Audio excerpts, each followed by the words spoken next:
Hello friend, joint family Chowdhury পরিবারে তোমাদের সবাইকে স্বাগত জানাচ্ছি। আর নিয়ে আসলাম সকাল সকাল একটা ব্রেকফাস্ট খাওয়া আমাদের চট্টগ্রামের মধ্যে, যেটা নাকি বলে ধুই পিঠা, এমনি ভাপের পিঠাও বলে। তো একটা সসপ্যানে গরম জল বসিয়ে তাতে একটা পরিষ্কার ন্যাকড়া আমি বেঁধে দিয়েছি। আর আমার কাছে ছিল শুকনো নারিকেলের মালই, সেটাতে আমি একটু চাউল গুঁড়া করতে তো হবেই, এটা ভাপের পিঠা যেহেতু, চাউল গুঁড়া করে নিয়েছি।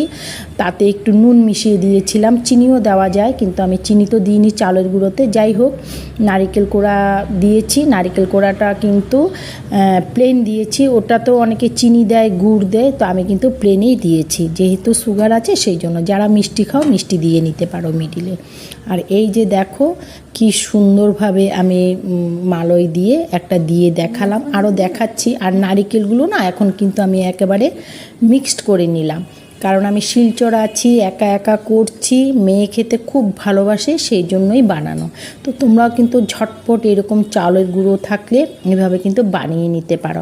আর হ্যাঁ, তোমাদের কাছে একটা ইম্পর্টেন্ট কথা বলছি, যেটা নাকি শুকনো চালের গুঁড়ো দিয়ে কিন্তু হবে না, যেটা মানে মেশিনের চালের গুঁড়ো, সেটা দিয়ে হবে না। হবে মানে যদি বিকালে করো, চালটা সকালবেলা একটু জল দিয়ে হালকা হালকা ভিজিয়ে নিতে হবে।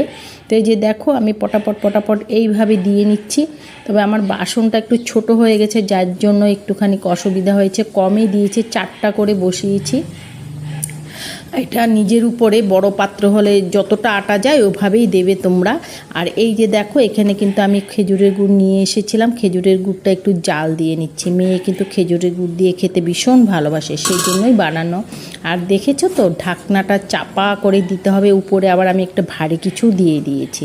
তো যাই হোক, এখন দেখো আমার ভাপের পিঠা কি সুন্দরই না হয়েছে। এই যে দেখো গরম গরম, এটা কিন্তু তোমরা খেজুরের গুড় দিয়ে খেতে যা টেস্ট লাগবে না, তার সাথে একটু দুধও মিলিয়ে নিতে পারো খেজুরের গুড়ের সাথে। আমি কিন্তু এর ভাপে পিঠার ভিতরে কিন্তু গুড় টুড় কিছু দেইনি, তোমরা ইচ্ছা করলে কিন্তু গুঁড়ও দিতে পারো। দেখতে দেখতে দেখো আমার ভাপের পিঠা কি সুন্দর হয়ে গেল। আবার এটার উপরে রেখে দিয়েছে, যদি পরে খায় কেউ, ঠান্ডা হয়ে গেলে পরে একটু গরম করে নিচে ভাপের পিঠাগুলো গরম হয়ে যাবে, সুন্দর ঢাকনা দিয়ে দিয়েছে, তখন কিন্তু গরম গরমও খেতে পারো, ঠান্ডাও খেতে পারো। তবে দেখো আজকে আমার পিঠাটা কেমন হয়েছে জানিও। তো আজকে রাখলাম, টাটা।